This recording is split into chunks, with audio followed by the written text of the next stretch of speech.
लेकिन मैं गांव से आता हूं और गांव की बात कहता हूं। गांव के लोग क्या कहते हैं मालूम है कि जब नक्सलियों का वर्चस्व था, बीडीओ का हैसियत नहीं था 1 रुपए घूस लेने का, सीओ का औकात नहीं था 1 रुपए घूस लेने का, थाना प्रभारी थर थर कांपते थे।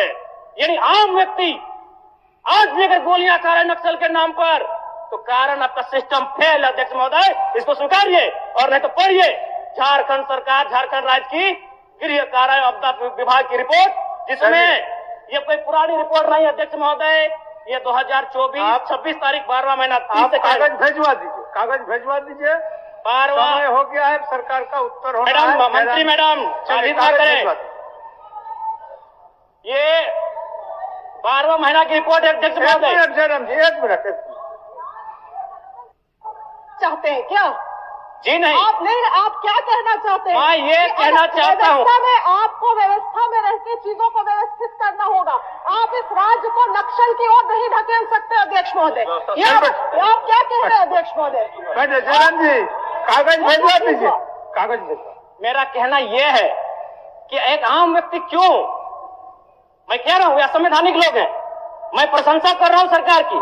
क्या मंत्री मैडम, एक तो 1 मिनट का समय आप बाधित कर रही हैं, चलिए। क्यों बाधित करेंगी, क्यों बाधित करेंगी? आप मंत्री हैं, आपको बीच में रोकने का अधिकार नहीं है मंत्री मैडम। आप 50 आदिवासी नक्सली हैं अध्यक्ष महोदय। मेरा कहना यह है, ये राज्य आदिवासियों का, जंगल आदिवासियों का, दलमा का पहाड़ आदिवासियों का, पारसनाथ का पहाड़ आदिवासियों का, लुगू बाबा का पहाड़ आदिवासियों का, और नक्सली भी आदिवासी अध्यक्ष महोदय। खामियां कहां रही? आखिर क्या कारण रहा कि एक आम आदिवासी नक्सली गतिविधियों की ओर प्रभावित हो? अध्यक्ष महोदय, बहुत ही गंभीर विषय है। मैं उस पर प्रकाश डालते हुए, मैं आज से लगभग 18 साल पहले इस देश के एक सम्मानित अखबार हिंदुस्तान में एक पत्रिका छपी थी, 17 तारीख 2रा महीना 2007। उसका शीर्षक था अध्यक्ष महोदय, माओवादियों ने बांटी हजारों एकड़ जमीन। अध्यक्ष महोदय, मैं पारसनाथ की तराई से आता हूं। जब नक्सली गतिविधियों का प्रश्न आता है तो सबसे पहले लोग पारसनाथ को देखते हैं।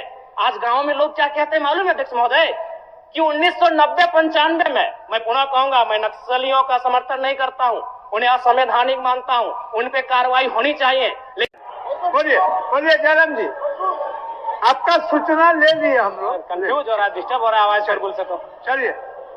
आदरणीय अध्यक्ष महोदय, बहुत बहुत धन्यवाद। माननीय वित्त मंत्री के माध्यम से प्रस्तुत 5,508 करोड़ का अनुपूरक बजट, जिसे आज प्रस्तुत किया गया, पर माननीय अध्यक्ष महोदय प्रश्न यह है कि जब पूर्व में ही जो बजट है, उस बजट का खर्च करने में सरकार जब असमर्थ है, तो फिर इस नए अनुपूरक बजट की आवश्यकता क्यों? तो कहीं ना कहीं सरकार के इस अनुपूरक बजट पर सवाल खड़े होते हैं। बजट की सार्थकता तभी सिद्ध होगी अध्यक्ष महोदय, जब पूर्व में जो बजट हमारे पास है उनका हम लोग ठीक से खर्च कर पाए।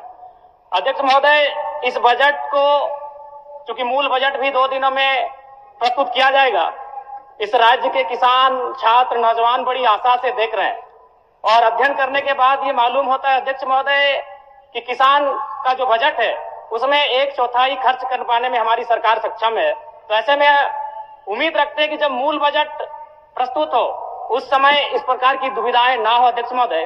और अध्यक्ष महोदय, मैं अब थोड़ा सा एक विषय, सदन के सरकार के एक वरिष्ठ विधायक ने नक्सलियों पर बात किया था, और मैं सहमत भी हूं, इसमें पूर्व की सरकार और वर्तमान की सरकार दोनों का योगदान है।